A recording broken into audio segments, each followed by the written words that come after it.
Hola, ¿cómo están mis amigos y hermanos? Me complazco de estar nuevamente con ustedes. Soy Nico de la Fe para traerles una vez más un video con una información sumamente importante. Les voy a contar lo que está pasando con el Papa Francisco, porque ha generado una controversia muy grande al inaugurar un pesebre en el Vaticano. Ya les comento lo que pasó, quédate hasta el final porque esto es muy importante. La imagen nos muestra el pesebre en el Vaticano, donde el niño Jesús yace recostado sobre un kefillé. Kefillé, ¿qué es el kefillé? Es un famoso pañuelo palestino que está asociado, por supuesto, con la identidad nacional de Palestina. ¿Qué ha pasado con esto? Lo que ustedes se imaginarán. Ha provocado una fuerte reacción, tanto de parte de líderes israelíes como de cristianos de diversas partes del mundo. Imagínense, esta exhibición, promovida por artistas palestinos, atención, ha sido interpretada por muchos como una declaración política que busca reescribir la identidad de Jesús al presentarlo como palestino en lugar de judío. ¿Y a ustedes qué les parece? Pero claro, esto ha sido visto como una distorsión de las enseñanzas bíblicas. ¿Qué está pasando, queridos hermanos y amigos, con el Papa Francisco? Sus declaraciones, hermanos, son tan confusas.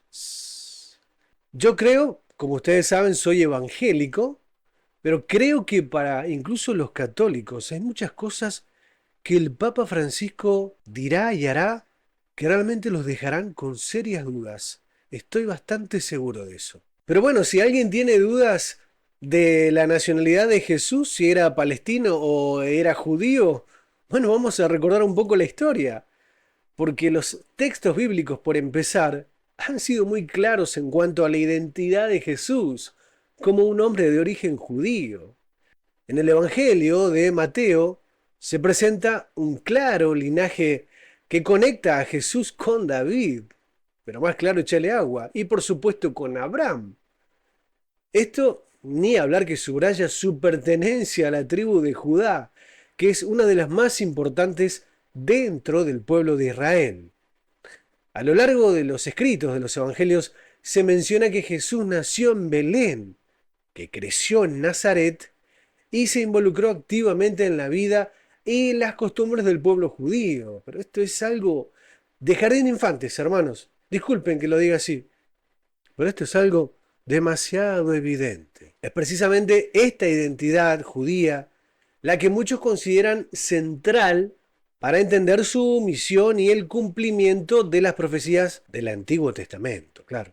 Pero aquí empezamos con las mismas dudas que nos genera el Papa Francisco una y otra vez con sus actitudes. Porque esta postura que ha tenido con este pesebre ha sido recibida en muchos casos con escepticismo. Él en varias ocasiones fue criticado duramente por lo que algunos ven como una tendencia a las distinciones fundamentales entre el cristianismo y otras religiones. Por ejemplo, en declaraciones anteriores ha dado a entender que el Dios de los cristianos es el mismo que el de los musulmanes.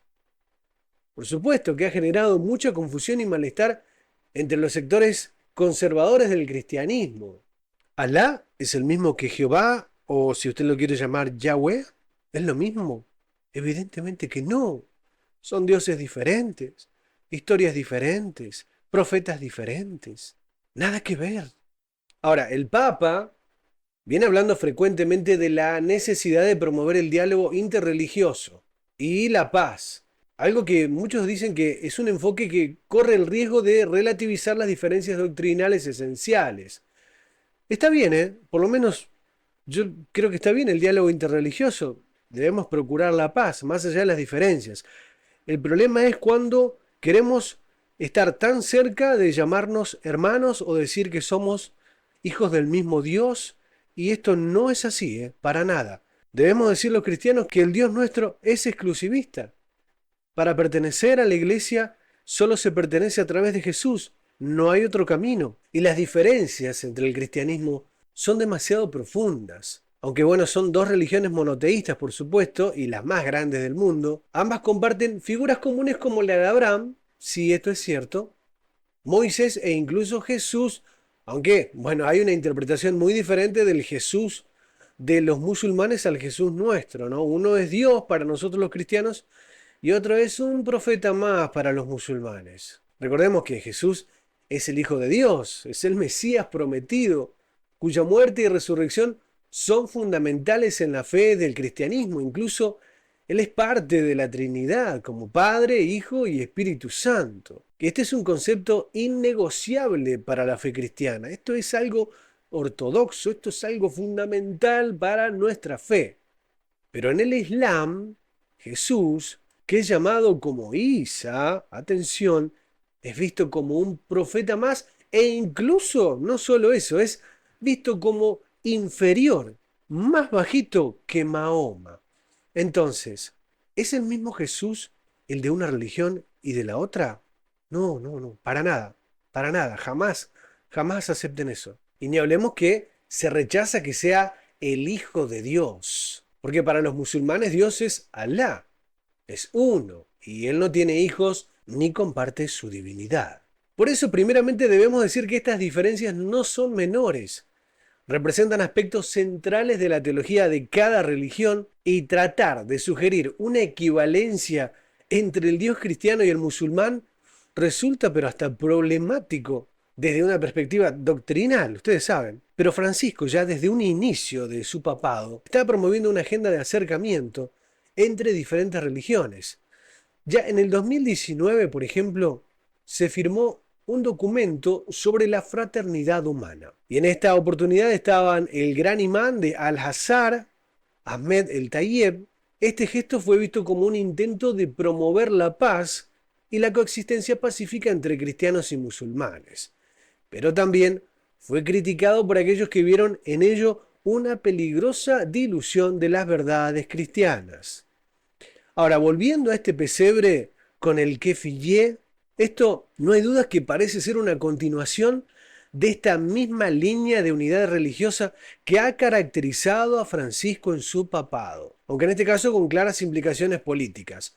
Ahora, muchos se preguntarán qué es la kefiyé y bueno, vamos a profundizar qué significa esta especie de pañuelo. La kefiyé ha sido un símbolo de la resistencia palestina, nada más y nada menos. Y en muchos casos se asocia con la lucha contra Israel. Es un símbolo que está cargado de connotaciones políticas y culturales. No es poca cosa esto, hermanos. Y al utilizarse en una representación del nacimiento de Jesús, es visto prácticamente como una provocación. Sobre todo porque la identidad judía de Jesús está muy bien documentada en las Escrituras. Y todo esto está pasando bajo un ambiente de gran conflicto, por supuesto, entre Israel y Palestina, que viene siendo uno de los más largos y complejos de la historia, por supuesto, porque aquí no solo se involucran cuestiones territoriales, el asunto es demasiado complejo porque hay factores que son religiosos y creo que estos son los más importantes. Para muchos cristianos, Israel representa el pueblo elegido de Dios, que es una creencia, por supuesto, basada en las promesas del Antiguo Testamento. Sin embargo, la postura de la Iglesia Católica ha sido históricamente un poco más cautelosa, ¿no? Porque el Papa Francisco en particular ha sido criticado por no condenar las acciones de grupos como Hamas, mientras que ha mostrado una postura crítica hacia Israel en múltiples ocasiones. Bueno, sabemos que para la Iglesia Católica el Papa Francisco es palabra santa, es prácticamente Dios hablando en la tierra. Bueno, nosotros los evangélicos nos guiamos por las Sagradas Escrituras. Creemos que la verdad y los fundamentos de la Iglesia de Cristo está dada bajo los profetas y los apóstoles. Y vamos a recurrir a la palabra del apóstol Pablo, a ver qué dice sobre estos temas tan importantes. Pablo dice en su carta a los Gálatas, advirtiendo sobre el peligro de distorsionar el Evangelio. Atentos con esto. Mas si aún nosotros, o un ángel del cielo, os anunciare otro evangelio diferente del que os hemos anunciado, sea anatema. Gálatas 1:8. Vivimos en tiempos de gran confusión y por eso el discernimiento es clave. La iglesia siempre ha sido un faro de luz y de verdad durante siglos. Esa es nuestra gran función, luz en medio de tinieblas, pero eso solo se logra andando y caminando en la verdad. Me encantará ver sus comentarios aquí debajo en la caja de comentarios. Si les gustó el video, déjame un like que me ayuda un montón. Y por supuesto, si querés compartirlo con otros, hacelo. Que Dios les bendiga y nos vemos en el próximo video. Chau, chau.